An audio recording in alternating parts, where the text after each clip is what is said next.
మరిన్ని అప్డేట్ చూద్దాం. కూటమి ప్రభుత్వంపై మాజీ సీఎం జగన్ ఫైర్ అయ్యారు. పాత కేసులు తవ్వి వైసీపీ నేతలను ఇరికిస్తున్నారని మండిపడ్డారు. కార్యకర్తల వేధింపులు వింటుంటే ఆవేదన కలుగుతోందన్నారు. ఒక కేసులో బెయిల్ రాగానే మరో కేసు పెడుతున్నారని ఆరోపించారు. వంశీ, నందిగం సురేష్ విషయంలో దారుణంగా వ్యవహరిస్తున్నారని మండిపడ్డారు. కార్యకర్తలను వేధిస్తున్న వారికి సినిమా చూపిస్తామన్నారు జగన్. రిటైర్ అయిన దేశం విడిచి వెళ్లినా రప్పించి శిక్షిస్తామని తెలిపారు. రాబోయే రోజుల్లో ప్రజల తరపున బలమైన పోరాటాలు చేస్తామన్నారు జగన్. చంద్రబాబు పాలనలో వ్యవస్థలన్నీ నాశనమయ్యాయని ఆరోపించారు. కలియుగంలో రాజకీయాలు చేయాలి అంటే ఈ యుగం చంద్రబాబు యుగంలో రాజకీయాలు చేయాలి అంటే ఈ రాజకీయాలు చేసేటప్పుడు కేసులు వేస్తారు అనే భయం లేనప్పుడే రాజకీయాలు చేయగలుగుతాం. జైళ్ళకు పంపినా కానీ పర్వాలేదు చంద్రబాబు నిన్ను ఎదుర్కొంటామనే ధైర్యం ఉంటేనే రాజకీయాలు చేయగలుగుతాం.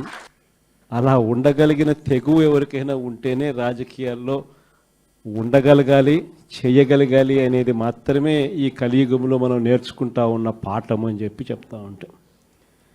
ఈరోజు నిజంగానే రాజకీయాలు అలానే తయారయ్యి చంద్రబాబు నాయుడు ఈరోజు చేస్తూ ఉన్న రాజకీయంలో కనీసం 1% కూడా మనం ఆ రోజుల్లో ఎప్పుడు చేయలే.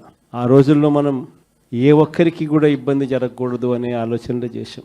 అంతగా మనం కులం చూడకుండా, మతం చూడకుండా, రాజకీయాలు చూడకుండా, మనకు ఓటు వేశారా లేదా అన్నది కూడా చూడకుండా ఆ రోజుల్లో మనం పరిపాలన అందిస్తే ఈరోజు చూస్తే ఎలాంటి పరిస్థితులు ఉన్నాయి అని అంటే ప్రజాస్వామ్యాన్ని పట్టపగలే కూని చేస్తూ ఉన్నా కూడా ఈరోజు ఎవరు మాట్లాడలేని పరిస్థితిలో ఈరోజు పాలన సాగుతూ ఉంది.